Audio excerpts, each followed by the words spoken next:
자, 안녕들 하세요. 날씨가 너무 좋죠? 괜히 기분이 좋죠? 안 좋아요, 이분은? 전 어제가 강의하면서 제일 힘들었던 날 같아요. 일요일 날 쉬는 날 집에서 콕 쉬니까 월요일 날 무지하게 힘들더라고요. 여러분들 일요일 날 집에만 계셨어요? 어우, 다들 짠하다. 저는 배신감 느꼈어요. 거리간두기 막 이거 협조하려고 쉬는 날이라서 집에서 콕 박혀 있었거든요. 뉴스를 보니까 밖에 많이 다녔대요. 배신감 느끼대. 그죠? 네. 자, 오늘 배우셔야 될 것은 여유 있게 어려운 단원이 이제 오늘하고 다음 시간인데 어려운 건데 오늘은 여유 있게 해나가도록 하시죠. 어려워봐야 그놈이니까. 자, 29쪽 나왔습니다. 오늘부터 국세 들어가야 되나요? 종합부동산세 할 차례인가요? 우리가 배워야 될 조세는 모두 5가지가 있습니다. 첫째, 부동산 취득하면 뭘 내야 되죠? 취득세. 그 다음, 등기 등록할 때 내는 세금이 뭐가 있죠? 등록면허세. 재산을 보유하면 뭘 내야 되죠? 재산세. 요거 세 문제, 요거 한 문제, 요거 세 문제. 그 다음 여기에서 사용하는 용어를 총정리한 게 뭐가 있죠? 조세 총론 세 문제. 그래서 모두 16개 중에서 10개 분량을 끝냈습니다. 공부했다면은. 그래서 여기 나와 있는 게 10개가 되고요. 오늘 배워야 될 것은 종합부동산세. 요즘 들어와서 개정이 많이 되죠. 또 요즘 공약 중에 하나가 요거죠. 그러니까 강남구 지역에 가서 국회의원 후보자들의 공약 1순위가 뭐예요? 종부세 감면해 주겠다. 세금 문제가 거기 민감하니까. 그게 좀 더 일찍 나왔으면 참 좋은 건데 선거철에 맞춰서 나오니까 조금 의심스러운 면이 있다는 얘기죠. 진작 요거는 이따 배우겠지만 1세대 1주택자 옛날에 쌀 때 사가지고 3, 40년을 한 집에서 사신 어르신들, 이분들은 연금 받아 생활하시는데 어떻게 돼요? 종부세를 많이 내야 돼. 20평짜리가 26억 이렇게 나가니까. 그러니까 대출 받아 내야 되니까 부담이 크죠. 그런 분들을 공략을 해서 1세대 1주택자 종합부동산세를 감면 제도를 통과시키겠다.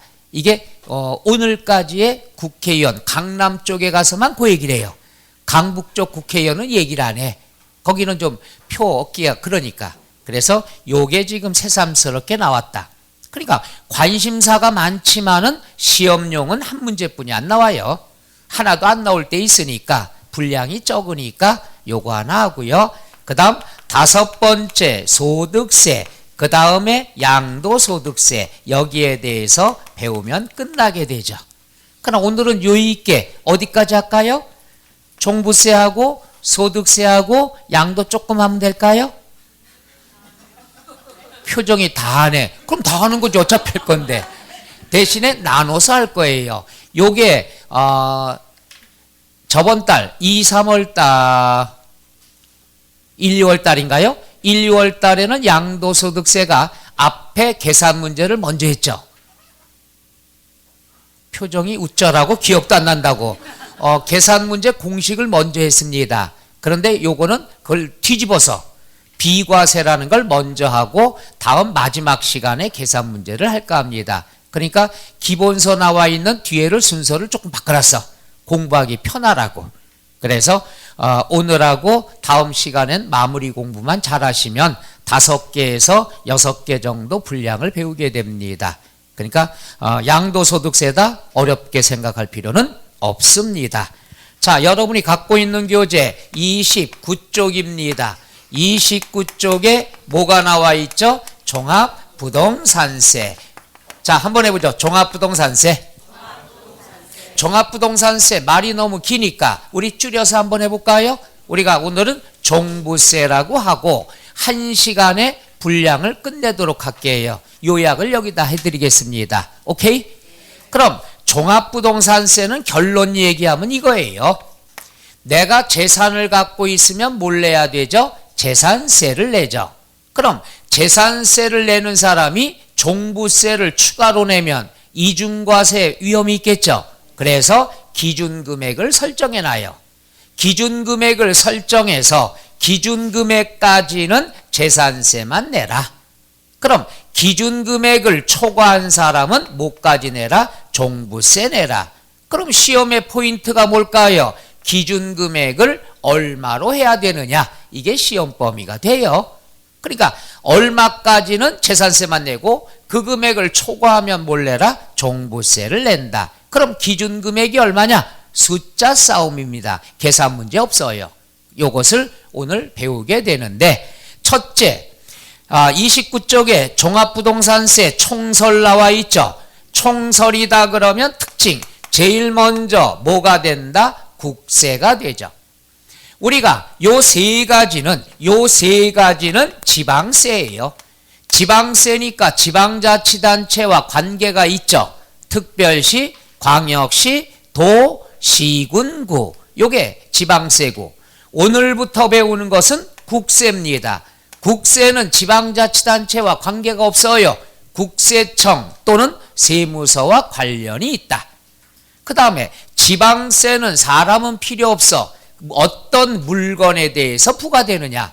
물건에 대한 거니까 물세 개념이죠. 따라서 납세지는 물건이 있는 곳 어디가 되죠? 소재지가 되죠. 그런데 국세는 물건은 필요 없어. 누가 소유하고 있느냐? 그 사람에 대한 거니까 뭐가 된다? 인세. 따라서 납세지는 물건과 관계가 없으니까 그 사람의 주소가 어디 있느냐? 인세는 납세지가 어디가 된다? 주소지가 됩니다. 따라서 요번 시험에 볼 때도 납세지는 두 개뿐이 없어요. 물세다, 물건이 있는 곳 어디가 되죠? 소재지. 인세다, 사람이 살고 있는 곳 어디가 되죠? 주소지. 두 개뿐이 안 배워요. 근데 시험에 자주 나와요. 자주 나오는데 소재지를 주소지로, 주소지를 소재지로 바꿔서 나오는 경우가 많죠. 딱 두 개뿐이 없어. 사람이다, 주소지. 국세다, 주소지. 지방세다, 물세다, 소재지. 이걸 10달 배워요. 1년 배워. 그래도 시험에 나오면 틀린다는 얘기예요. 도대체 알다가도 모르겠어. 해서 지방세는 물건에 대한 거니까 물세, 납세지는 소재지가 되지만 국세는 사람에 대한 거다. 인세, 인세니까 어디에 되죠? 주소지가 되더라. 그 다음 종부세는 과세기준일은 재산세와 똑같습니다. 그리고 여기서 알아둬야 될 것, 모든 규정은 비과세나 감면 규정은 재산세 규정을 따라갑니다. 누구 규정 따라가요? 재산세. 과세기준일은 재산세를 따라가니까 몇 월 며칠? 6월 1일이 된다. 그러나 납세지 규정은 누구 걸 따라가느냐? 자, 다른 건 재산세 규정을 따라가요. 비과세도, 감면도. 그런데 납세지는 재산세 규정을 따라가면 안 되겠죠. 왜냐하면 재산세 납세지는 소재지고 요거의 납세지는 어디가 되죠? 주소지. 따라서 얘는 소득세법 규정을 따라갑니다. 요게 가끔 시험에 나오죠. 그러니까 다른 거는 재산세 규정을 따라갑니다마는 납세지만큼은 주소지가 돼야 되니까 소득세법 규정을 따라간다. 소득세도 사람에 대한 거니까 주소지. 종부세도 사람에 대한 거니까 주소지. 가끔 주어집니다. 말뜻 이해가요? 다른 건 다 재산세 따라가. 그런데 납세지 하나만큼은 소득세법 규정을 따라갑니다. 여기서 한 가지 서비스. 우리가 지방세는요, 통합세법이라고 그래요. 통합세법, 취득세법 없어요. 등록면허세법 없어요. 지방세법이라는 통합세법 안에 이런 것들이 나열이 되어 있다는 얘기죠. 그런데 국세는 개별세법이에요. 종합부동산세는 종합부동산세법에 적용이 되고, 소득세는 소득세법 규정을 따라가고, 법인세는 법인세법 규정을 따라가고, 이렇게 국세는 개별세법을 적용하고 지방세는 통합세법을 적용한다. 해보죠. 통합세법. 지방세는 다 합해서 뭐라고 그래요? 지방세법에서 규정이 나열이 돼 있고 국세는 개별세법이 있는 거죠. 소득세는 무슨 법? 일반세법? 여보세요. 소득세는 소득세법. 갑자기 오늘 시간이 힘들어질 것 같아요. 그 다음 법인세는 법인세법. 부가가치세는 부가가치세법. 이렇게 개별세법을 적용한다. 그럼 종합부동산세법은 종합부동산세 규정만 나와 있는 거다. 이렇게 알아두시면 되겠죠. 자, 그럼 거기 나와 있는 밑줄 쳐볼까요? 29쪽에 총설 1번에 국세, 2번에 인세, 밑줄 소유자별 합산. 소유자별 합산은 뭐냐 하면은 잘 보세요. 지방세는 관할구역 안에 있는 것만 더하는 거야. 근데 얘는 국세야. 국세는 그 옆에 써놔야죠. 전국 합산. 그러니까 국세는 지역이 없으니까 전국에 있는 별도 합산 토지를 합하고 그 다음에 종합합산 토지를 합하고 전국의 주택을 합하고 그러니까 종부세는 전국의 걸 합산한다. 요거 꼭 알아두셔야 되겠죠. 지방세는 관할구역 안에 있는 것만, 국세는 전국의 것 합산. 그 다음에 뭘 보느냐 그러면은 8번 과세기준일 몇 월 며칠? 6월 1일. 그 다음 10번 뒤에도 나오겠지만 원칙은 종부세는 원칙은 고지서가 날라옵니다. 고지서 날라오는 것을 국세는 뭐라고 얘기하느냐? 정부 부과다. 뭐라고 그래요? 정부 부과다. 정부에서 부과한다. 고지서 온다. 우리가 이런 거 얘기했죠. 부과라는 말은 고지서를 생각하라고 그랬죠. 그러니까 정부에서 고지서 날라오는 게 원칙이니까 세련된 말로 뭐라고 그러죠? 정부 부과.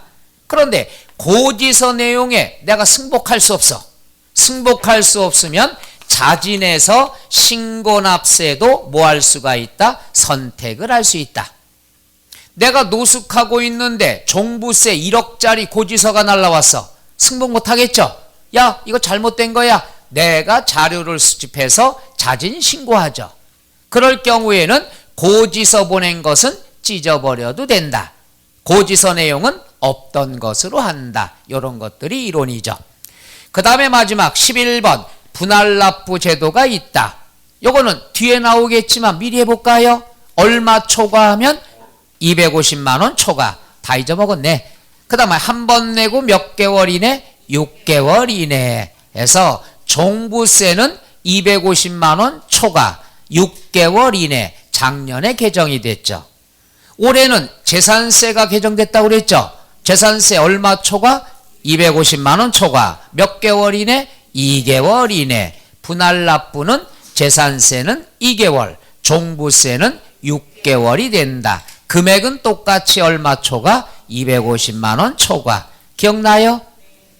꼭 그렇지만 않은 것 같아요. 그 다음에 29쪽에 이제부터 출발합니다. 종합부동산세 밑줄 과세 대상. 자, 우리가 출제가 될 수가 있는 건 종합문제다 그러면 이런 것들이 지문 하나씩 나오겠죠. 그 다음부터는 이제 잘 보셔야 됩니다. 지금부터 포인트. 자, 그럼 어떤 재산에 대해서 세금을 내야 되느냐? 과세 대상이 있죠. 세금을 부과하는 물건이 뭐냐? 어떤 물건을 갖고 있어야 종부세를 내느냐? 그럼 이거죠. 항상 생각하세요. 재산이 있으면 일단 어떤 세금 내요? 재산이 있으면 재산세 중에서 고가 기준금액을 초과한 걸 갖고 있으면 2차로 뭘 내죠? 종부세를 내는 거예요. 그럼 제일 첫 번째 과세 대상은 두 개가 있더라. 이렇게 출발합니다. 종부세는 토지와 주택에 대해서만 종부세 내요. 아주 쉬워. 토지와 주택. 그럼 이런 상가건축물이나 공장건축물은 종부세 대상이 된다 안 된다? 안 되는 거야. 종부세는 무조건 토지와 주택만 돼. 너무 쉬운 거예요. 토지와 주택인데 토지는 재산세에서 배웠죠. 세 가지가 있죠. 세 가지 중에서 별도 합산 토지, 요거는 사업용 토지라고 그랬죠. 그 다음에 종합합산 토지, 종합합산 토지는 뭐가 되는 거죠? 비사업용 토지. 그러니까 종부세는 토지 중에서 합산 토지만 종부세 내요. 사업용이나 비사업용이나 요것만 내야 돼. 예를 들어서 내가 자동차 운전학원 하고 있다. 그럼 학원용 땅은 다 사업용이죠. 종부세 내야 됩니다. 내가 야산 하나 갖고 있어요. 나대지 하나 갖고 있어요. 종부세 내야 됩니다. 그러나 우리가 재산세에서 나와 있던 분리과세 토지, 농지 개념이 된다고 그랬죠. 농지는 짠하니까 종부세가 부과되지 않아요. 그럼 첫 번째 토지를 지난 시간에 재산세에서 배웠는데, 재산세에서 과세 대상인 토지는 세 가지가 있죠. 농지 뭐라고 그러죠? 분리과세. 사업용 뭐라고 그러죠? 별도 합산. 비사업용 뭐라고 그러죠? 종합합산. 세 가지는 재산세를 내지만 이 중에서 농지 분리과세는 종부세 과세가 된다 안 된다? 안 된다. 이게 과거의 단골 메뉴예요. 단골 메뉴. 뻑하면 과세 대상 나올 때 분리과세 토지가 제일 많이 나왔습니다. 그래서 분리과세 토지는 짠하기 때문에, 농사지니까 짠하기 때문에 종부세 과세가 된다 안 된다? 안 된다. 그 다음 주택. 주택은 글자 그대로 주거용 건축물만 주택이라고 그러죠. 그럼 주거용만 종부세 냅니다. 그럼 주거용이라는 건 뭐냐? 쉽게 이해할 수 있어요. 집주인이 맨날 먹고 자는 집을 주거용이라 해요. 그럼 맨날 먹고 자니까 종부세도 내야 된다 이거죠. 따라서 주거용만 종부세 내는데, 이 주택의 범위는 재산세에서 말하는 주택의 범위와 종부세에서 말하는 주택의 범위는 달라요. 재산세는 주인이 맨날 먹고 자도 주택이라 보는 거고, 일주일에 한 번 가서 자는 것도 주택으로 봐. 그러나 종부세는 매일매일 자야지만은 주택으로 봅니다. 따라서 사업용 주택이라는 건 종부세 대상이 된다 안 된다? 안 된다. 이게 시험 문제예요. 그럼 우리가 재산세에선 주택이라 얘기하지만 종부세 주택에서 제외가 되는 건 결론 뭐라고 그랬죠? 맨날 집주인이 안 자면 종부세 안 내는 거야. 이해를 해야 돼. 외우면 안 돼요. 별장은 집주인이 맨날 자죠? 그럼 언제 자? 놀러 갈 때, 뭐 휴일 때, 주말 때, 아니면은 TV에 많이 나왔던 것처럼 손님 접대하기 위해서 가는 게 별장이죠. 따라서 얘는 주거용으로 볼 수 있다 없다? 없다. 사업용으로 봅니다. 따라서 종부세 과세가 된다 안 된다? 안 된다. 대신에 재산세를 4%로 무겁게 매긴다는 얘기예요. 종부세 내지 마. 대신에 재산세나 많이 내라 이거예요. 재산세. 그 다음에 뭐가 있느냐 그러면 임대주택. 임대주택이다 그러면 이 임대주택에는 누가 매일매일 잠을 잘까? 세입자가 자든가, 아니면 공실이 되면 비어 있어요? 여보세요? 그걸 뭐라 그러지 그걸? 갑자기 또 오늘 이상하지. 왜 그 벌레 있잖아, 벌레. 바퀴벌레가 맨날 자. 그러니까 얘는 주거용으로 볼 수 있다 없다? 없다. 그 다음 미분양 주택이 있어요. 내가 건설업자야. 건설업자다 하면은 뭐예요? 빌라 한 동 지어서 분양하고 원룸 한 동 지어서 분양하고, 이렇게 분양이 목적이에요. 따라서 이 분양을 하려고 하는데 경기가 안 좋아서 분양이 안 됐어. 이거는 판매가 목적이죠. 따라서 얘는 사업용으로 봅니다. 따라서 종부세 대상이 된다 안 된다? 안 된다. 그 다음에 기숙사, 사원용 주택, 사택이라고 그러죠. 이런 것들은 내가 사업하기 위해서 필요한 거죠. 종업원이 필요하니까, 종업원이 시골에 살면은 재울 공간이 필요하니까, 따라서 사업용으로 봅니다. 그 다음에 가정 어린이집 주택. 자, 우리 동네 아파트에 보니까 103동 101호에서 어린이집 운영하고 있더라. 여기는 낮에 애들이 잠자죠. 따라서 주거용으로 보지 않습니다. 종부세 제외. 그 다음에 등록 문화재주택, 지정 문화재주택, 문화재주택에 대해서는 우리가 주거용으로 볼 수 있다 없다? 없다. 따라서 주택 중에서는 요것은 종부세 주택에서 제외가 된다. 끝. 그래서 따라해봐요. 과세대상. 과세대상은 별도 합산, 종합합산, 주택 3개뿐이 없습니다. 따라서 시험에 나올 때는 과세대상이 아닌 것은 이렇게 주어진다는 얘기죠. 이건 외우지 말아요. 과세대상이 뭐냐? 토지와 주택이다. 그럼 과세대상에서 제외되는 건 뭐냐? 분리과세 토지하고 사업용 주택은 제외가 되더라. 끝! 이러면 과세대상 끝나는 거예요. 그럼 또 밑줄 쳐드려야 돼? 29쪽에 섹션 2 종부세 과세대상에는 전국에 소재하는 동그라미 주택과 뭐가 되죠? 토지. 1번 주택. 주택은 세 번째 줄, 두 번째 줄 6억 초과. 6억 초과는 좀 이따 자세히 배울 겁니다.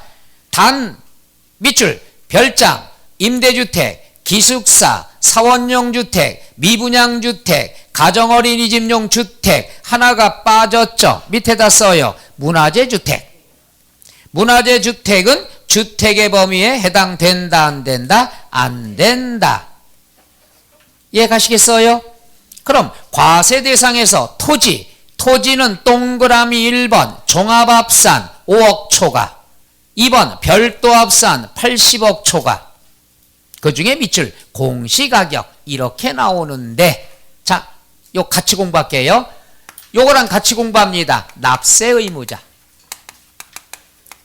어떤 사람이 종부세 내야 되느냐? 덩달아 뒤로 넘어갔어요. 뒤에 보면 이쁜 거 있을까봐? 없어요. 여기다 보세요. 납세 의무자다 그랬으면은 뭐냐? 아까 얘기했죠. 기준금액을 정해놓고 기준금액 이내는 재산세만 내죠. 초과되는 건 뭘 내죠? 종부세. 그럼 여기 초과야, 초과. 기준금액 초과. 기준금액을 초과하는 부동산을 갖고 있어야 종부세 낸다는 얘기죠. 그럼 기준금액이 시험범위죠. 자, 별도합산. 별도합산은 사업용이죠. 여기엔 어떤 말이 나오냐? 공시가격이라는 말이 나와요. 해보죠. 공시가액. 공시가격. 요건 뭐냐 하면은 요거 따져요. 지방세에서 1년에 한 번씩 국토부 장관이 전국의 땅값, 전국의 집값을 표준을 내서 1월 달에 발표하죠. 요 기준 금액을 지방세에선 뭐라고 얘기했죠? 시가 표준액이라 얘기했죠. 뭐 개별 공시지가 이런 것들. 그런데 종부세, 국세에서는 요걸 공시가격이라고 그래요. 뭐라고 그래요? 공시가격. 이따가 배울 양도소득세에서는 이 기준금액을 기준시가라고 얘기합니다. 내용이 다 같아요. 1년에 한 번씩 결정하는 금액을 지방세는 뭐라고 얘기한다? 시가 표준액. 종부세는 뭐라고 얘기한다? 공시가격. 그 다음 양도소득세는 뭐라고 얘기한다? 기준시가. 그러니까 기준금액을 다 이런 표현을 쓴다. 내용은 똑같다라고 보면 되겠죠. 지방세는 시가 표준액, 지방세 끝났으니까 오늘은 공시가격이라고 그러죠. 그러니까 전국의 개별 공시지가, 전국의 표준주택가격 이것들을 공시가격이라 하는데, 종부세는 국세라고 그랬죠. 전국에 있는 걸 합산을 하는 거야. 내가 사업용 토지가 서울에도 있고 인천에도 있고 강원도에도 있다. 그럼 4명이로 된 사업용 토지를 다 더하는 거예요. 전국의 공시가격을 합산을 한 금액이 사업용이면 액수가 좀 커야 되겠죠. 따라서 80억을 초과하는 땅을 갖고 있으면 종부세 내야 돼. 기준금액 80억까지는 종부세 안 내요. 항상 얘기했죠. 초과, 미만, 이상, 이하가 나왔을 때는 딱 그 금액인 경우 이렇게 나온단 말이야. 딱 80억인 별도합산 토지, 80억인 별도 합산 토지는 종부세 과세가 돼야 한대요? 그렇죠. 초과돼야 내는 거예요. 이해가시겠어요? 하여튼 초과만 나오면 눈동자가 흔들려. 미치겠어. 그 다음에 종합합산, 놀리는 땅이죠. 놀리는 땅은 세금을 많이 걷어야 돼. 기준금액이 적어요. 전국의 나대지를 합산한 금액이 5억을 초과하면 종부세 내는 거예요. 그러니까 놀리는 땅은 세금 부담을 크게 하겠다는 얘기죠. 그 다음에 주택이 나오는데 이제 용어하셔야 돼요. 우리가 세법에서 말하는 주택이라 하면 다주택자를 얘기합니다. 다주택자는 2주택, 3주택, 4주택 주택수를 앞에다 쓰기가 너무 힘들잖아. 그러니까 2주택 이상은 통일해서 뭐라고 얘기한다? 주택이라 얘기하죠. 안 그러면은 2주택, 3주택 우리나라에서 최고로 많이 보유한 분이 500 몇십 채라고 그러죠. 모르셨어요? 작년인가는 1000 몇 채 있었어요. 그랬다가 이 보유세 강화된다니까 다 팔아버린 거예요. 현재는 500 몇십 채라고 알고 있어요. 그저 호남 지역에 이걸 보유하고 있는 사람이 있더라고요. 놀라지도 않아요? 개집도 500채 갖기가 힘들어. 근데 주택을 500채다 그럼 어마어마한 거죠. 대단한 거예요. 뭔가 그 사람들 나름대로 TV도 많이 나오고 그랬다고 그러더라고요. 그럼 2주택 이상은 주택 앞에다 주택수를 붙이기가 힘들어. 그래서 2주택 이상은 다 뭘로 통일해줘라? 주택. 그러면 2주택 이상이니까 투기 목적으로 봐야죠. 왜? 한 가족이면 집 하나만 있으면 되잖아. 같이 몰려서 자면 되니까. 2주택 이상이라는 건 투기 목적이야. 투기 목적이면은 불이익을 줍니다. 6억 초과하면 종부세 내요. 얼마? 바로 기준금액입니다. 자, 별도 합산 토지 얼마 초과? 80억 초과. 종합합산 토지 얼마 초과? 그 다음 주택은 얼마 초과?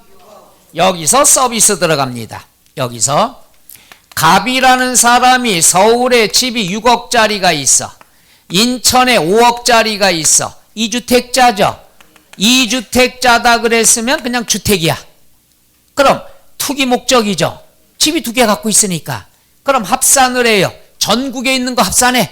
그러니까 얼마 나와요? 11억. 11억이면 6억까지는 뭘 내야 되죠? 재산세. 초과되는 5억은 뭘 내야 되죠? 종부세. 개념 이해가요?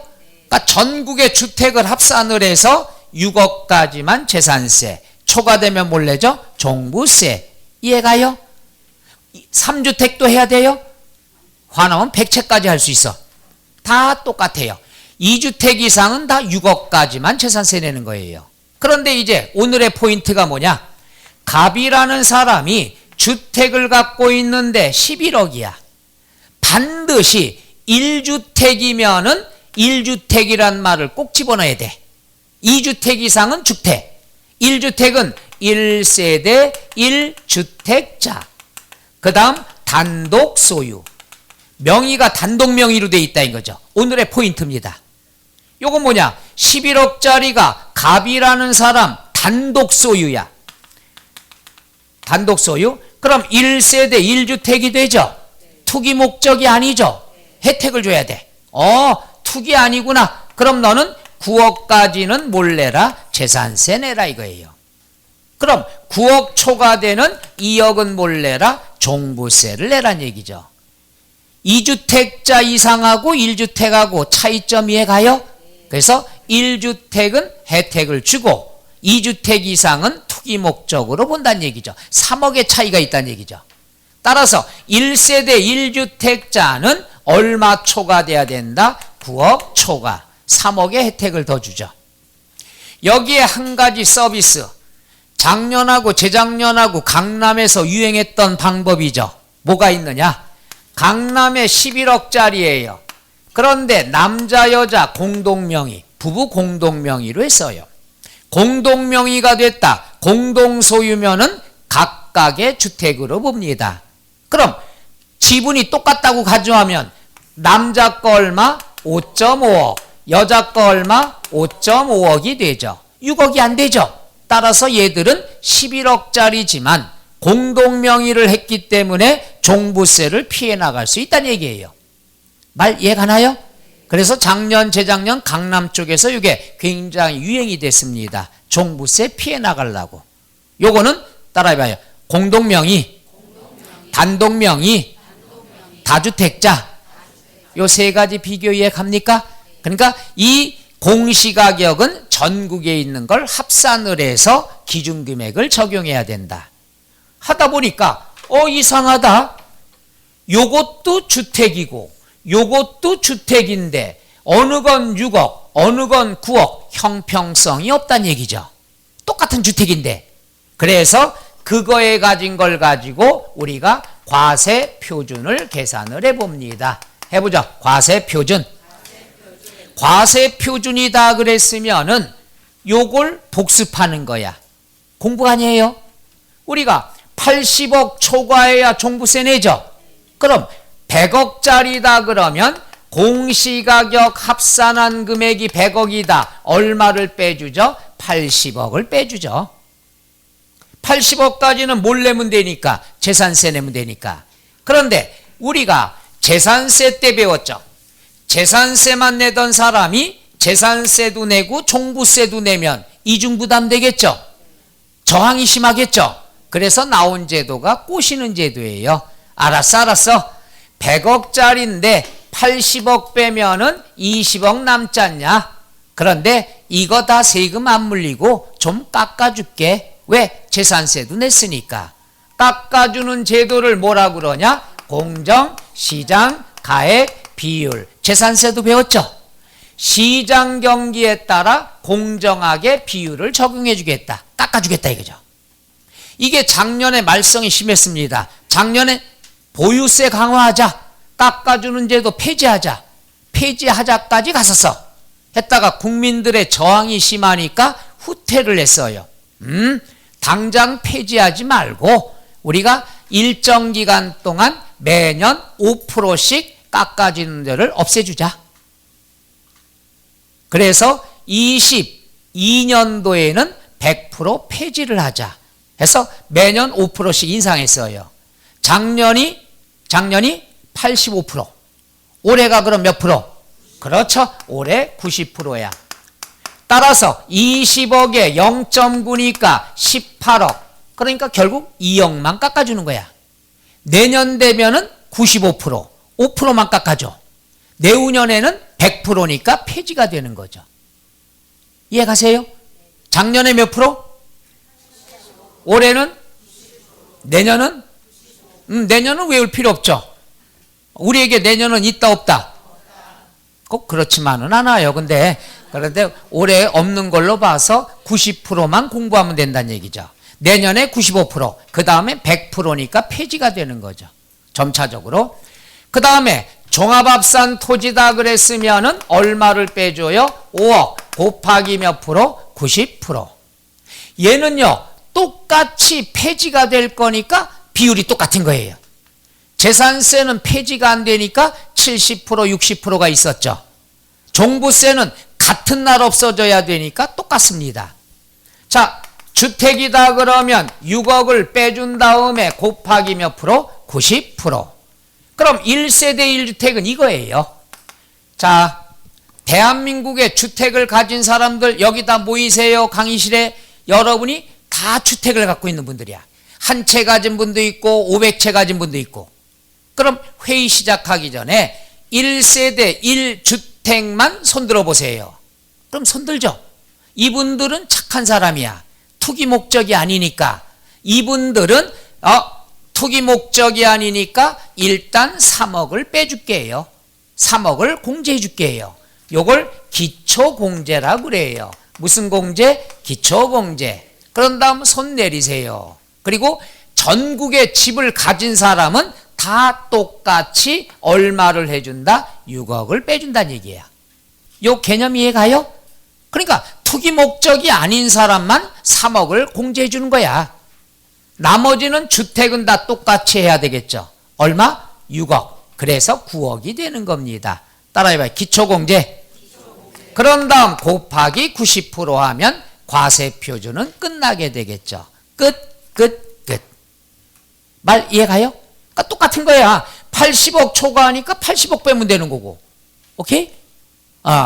그 다음에 그럼 1세대 1주택자는 투기 목적이 아니니까 여러분은 착하니까 혜택을 많이 줄게요 하고 공제 혜택이 있습니다. 무슨 혜택이 있어요? 공제 혜택. 첫째는 우리가 기초공제라는 걸 해줘요. 기초공제 얼마? 3억. 아이고 딸랑 3억. 아이고 그러니까 알았어. 세액공제라는 걸 만들었어요. 해보죠. 세액공제. 세액공제가 뜻이 뭐냐면 이거예요. 공식 배웠죠? 과세표준 곱하기 세율은 산출세액이 나오겠죠? 한 번 더 시작. 과세표준 곱하기 세율은 산출세액. 산출한 세금에서 깎아주는 걸 뭐라고 그런다? 세액공제라고 그러는 거예요.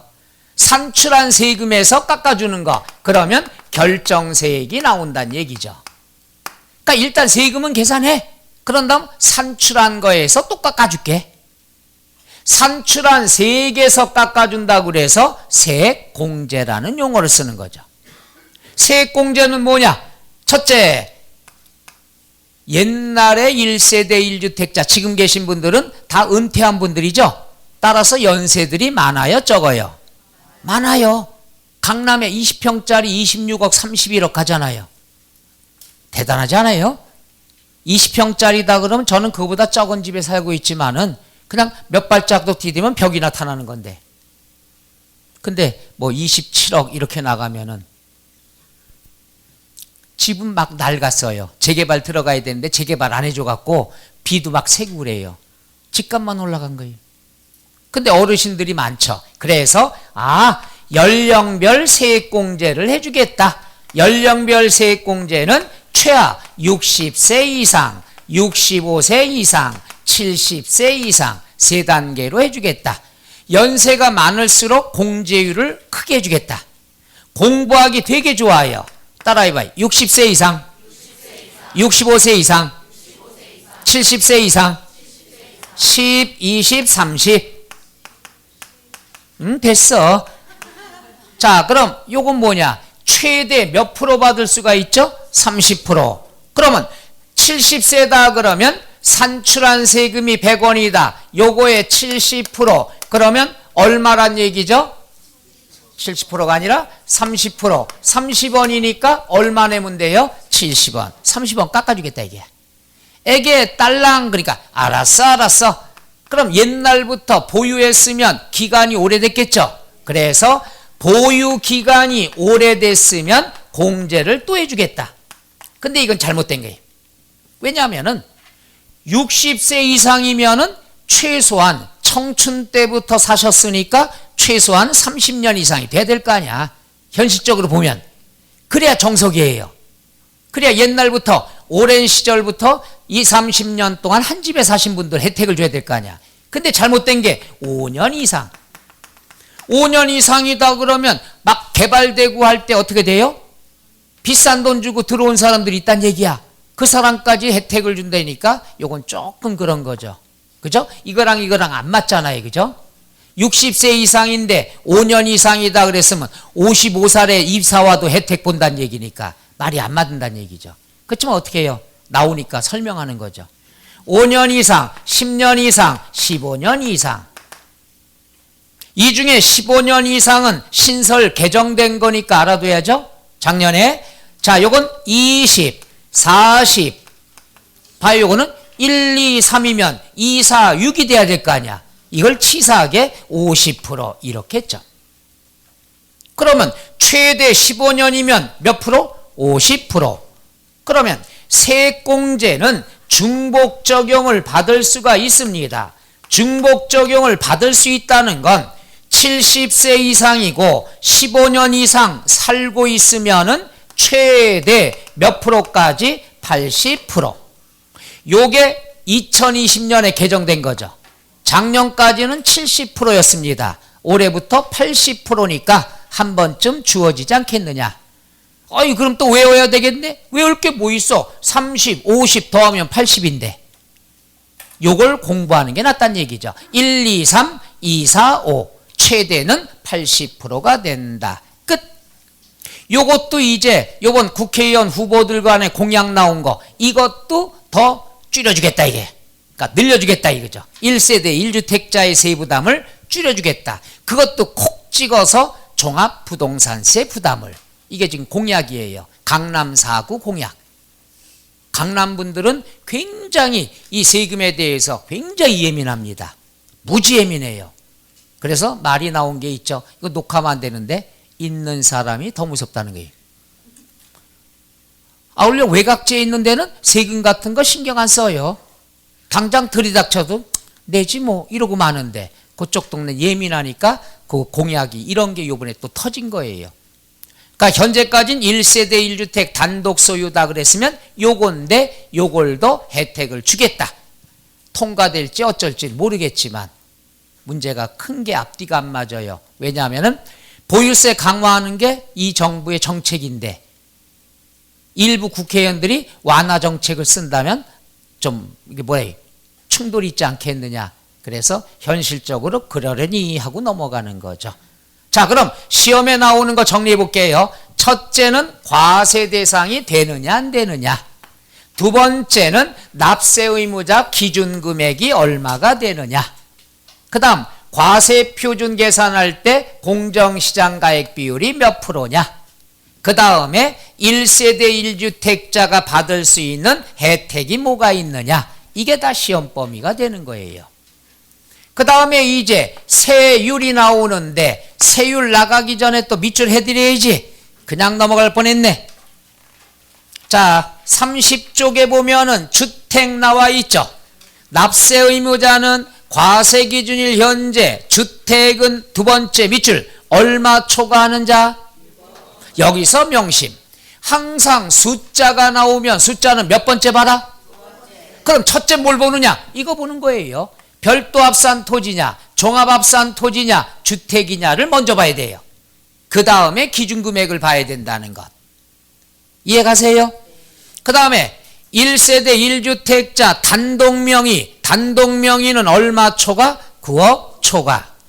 1세대 1주택 단독명의 공제는 기초공제 얼마 받아요? 3억. 세액공제는 고령자, 고령자라고 처음에 나왔습니다. 근데 우리가 말로 표현할 때 그냥 연령별 이게 더 순화가 됐죠. 60세를 갖다가 고령자라 그러면 제가 강의할 때 그렇게 해야죠. 친애하는 고령자 여러분 이래야 될 거 아니야. 죄송합니다. 자, 그래서 연령별 공제 60세 이상, 65세 이상, 70세 이상, 10, 20, 30. 장기 보유, 요게 바로 보유기간별 공제 5년 이상, 10년 이상, 15년 이상. 2, 3, 50%. 누가 40%? 2, 4, 50%. 그 다음에 고령자 세액공제와 장기보유 세액공제는 중복 적용받을 수 있고 최대 동그라미 몇 프로까지 받을 수 있다?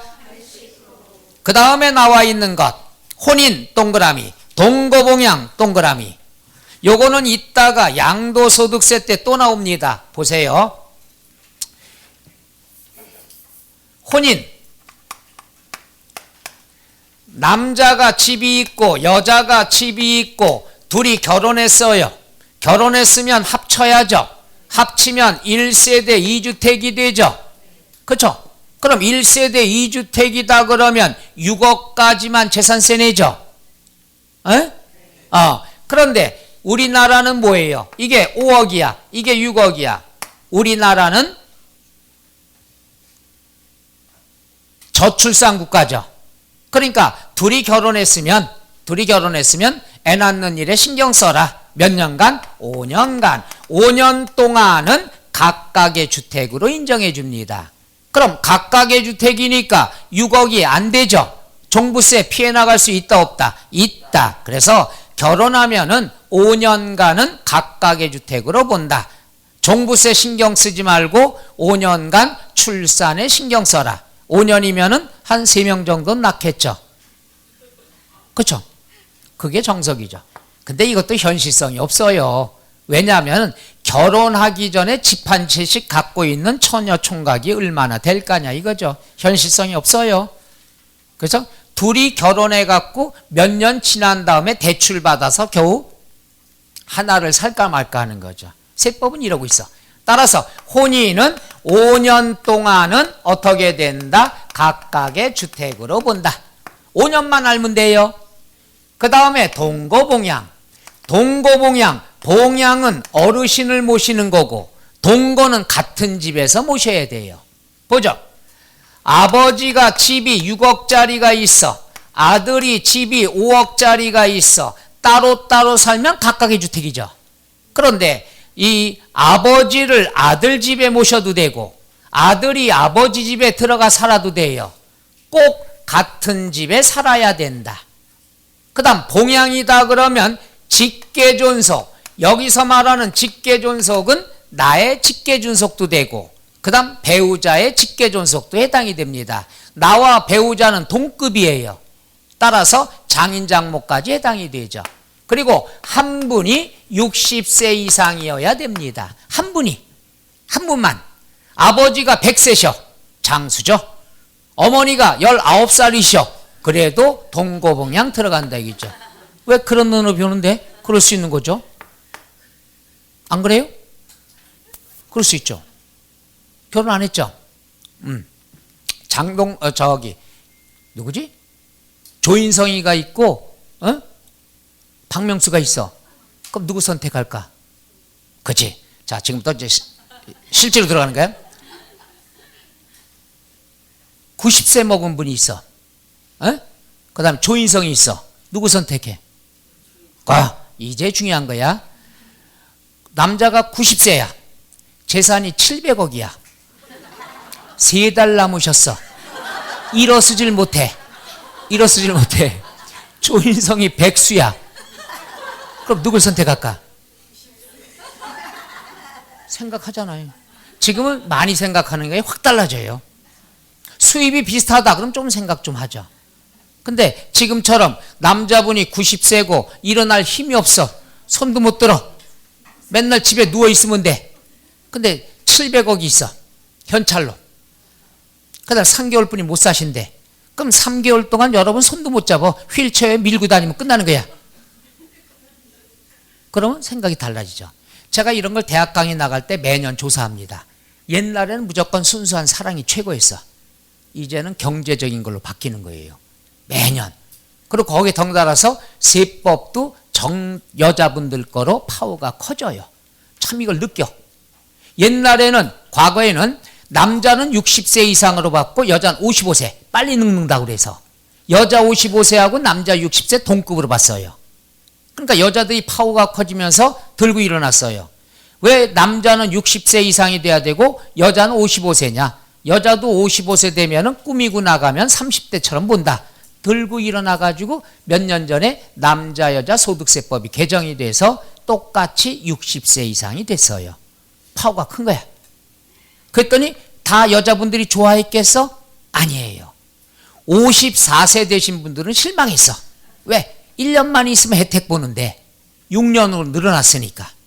이런 장단점이 있습니다. 앞으로도 보면은 세법 개정은 여자 파워 때문에 많이 개정되죠. 예전에 초창기 때 강의죠. 공인중개사 강의할 땐 다 깍두머리예요. 정장 입고 다니고 그것도 검은색으로. 왜? 건설회사에서 보냅니다. 공부는 취미가 없어. 졸지는 않아. 농담도 못해 내가. 분위기가 하도 그래서. 어느 날부터 여자분들이 한 분, 두 분 늘기 시작한 거예요. 이게 몇 년 안 돼요. 지금은 보세요. 여자분이 많죠. 여자분이 많으면 어떻게 돼? 여기서 나타나요. 남자들이 외곽으로 밀려요. 자리가. 거의 그렇게 됩니다. 이게 현실이에요. 저기 앉아 계신 남자 사장님 세 분은 굉장히 배짱이 좋으신 분들이에요. 어디든 가든 보면 여기 두 분 계시네. 잘 참고 계세요. 창가 쪽으로 떠밀면 더 이상 끝나는 거예요. 벽이나. 이게 현실이에요. 이 고시학원도 이렇게 바뀐 거예요. 그러다 보니까 여자들이 들어서다가 이젠 또 뭘로 바뀌어요? 연령대가 내려가요. 이게 현실적으로 그래요. 옛날에는 어르신들한테 내가 공경을 하고 존경을 하고 존칭 쓰느라 정신없어요. 거기다 지문이 하나 길게 나오면 어르신들은 화를 내요. 문제가 뭔지 뜻을 알아야 답을 찾을 거 아니야 이거요. 지문이 길어, 3줄이야. 한 줄 읽다 보면 까먹어. 다시 첫째 줄 가고. 이런 시절이 얼마 전까지 있었어요. 지금도 그렇지만. 지금도 어르신들은 많이 그렇죠. 그러니까 세법은 어려운 문제 낼 수가 없는 거야. 이런 숫자도 그냥 내면 안 되니까 초과, 미만, 이상, 이하 딱 80억인 경우, 5억인 경우 이렇게 헷갈리게 나오는 거죠. 그래서 중개사는 심오한 문제들은 그렇게 많지 않습니다. 그냥 잠깐만 봐도 간단한 정도의 것. 그걸 여러분들이 일부러 얼검해서 그런 거예요. 숫자에 너무 얼검해고 사실은 아주 쉬운 거예요. 이까이 거. 하나 더 얘기해 볼까요? 중학생도 이걸 들었어요. 강의를 한번 들어라고. 저 누구의 따님이 있어갖고 하라고. 더 잘해. 함정도 안 걸려. 왜? 그 친구들은 단순하니까. 문제 보는 게 단순해. 근데 여러분은 5만 가지 생각이 들어. 의심병이 있고. 그러니까 틀리는 거예요. 이건 관계없습니다. 나오는 게 뻔해. 그래서 잘 할 수 있을 거라 봅니다. 그럼 동고봉양은 뭐냐? 동고봉양은 5년이었다 10년으로 바뀌었다는 얘기죠. 그래서 혼인, 그럼 종부세나 양도소득세 몇 년? 5년. 동고봉양 몇 년? 10년. 이렇게 알아두시고 나이는 존속 중에서 한 분만 60세 넘으면 된다는 것. 되시겠어요? 그럼 거기 나온 게 혼인, 혼인함으로써 1세대 구성하면 혼인한 날부터 5년 동안은 각각 한 세대로 본다. 그 다음 별표시 동고봉양하기 위하여 합가했을 때 60세 이상의 직계존속 한 세대를 구성하면 합가한 날로부터 몇 년? 10년 동안은 각각의 한 세대로 본다. 되시겠어요? 그 다음에 과세표준. 주택에 대한 과세표준은 요거죠. 주택은 공시가격 합산한 금액에서 얼마를 빼준다? 6억. 몇 프로 곱해준다? 90%. 다만 하고 밑줄 치세요. 그 금액이 0보다 적으면 0으로 본다. 0보다 적으면 0으로 본다는 건 이거예요. 자, 100억이다 그러면 빼줄 수가 있죠. 근데 요게 70억짜리다 그러면 80억 뺄 수 있다 없다? 뺄 수 없다는 건 종부세 낼 필요가 없다는 얘기죠. 이해가요? 이걸 갖다가 합산해서 80억을 빼는데 뺀 금액이 0보다 작으면 0보다 작다는 건 납부할 세금이 없다는 얘기죠. 0보다 작으면 0으로 본다. 안 낸다. 이런 뜻이에요. 그러니까 예를 들어 70억이다 그러면 80억 마이너스 10억이죠. 0보다 적으면 0으로 본다. 이 말은 80억보다 적으면은 납부할 필요가 있다 없다? 없다. 이걸 그런 식으로 시험에 냅니다. 80억 빼고 6억 빼고 5억 빼고 9억 빼는데 뺀 금액이 0보다 적으면 뭘로 본다? 0으로 본다. 그 지문의 뜻 이해갑니까? 그 다음에 나와 있는 것은 주택. 주택은 밑줄 6단계 초과 누진세율. 6단계 초과 누진세율. 1주택, 2주택 숫자 외우지 마세요. 그냥 주택은 6단계 누진세율이더라. 끝. 그 다음에 세부담상한. 세부담상한은 100분의 얼마가 되죠? 150. 그런데 거기 개정됐죠? 별표시 조정대상 지역 안의 2주택이 작년까지는 100분의 200이었다. 올해 얼마로 바뀌었죠? 100분의 300. 올해 개정된 거예요. 그 다음 3주택 이상은 100분의 얼마? 300이 되겠습니다. 그 다음에 나온 건 10분간 쉬었다 갈까요?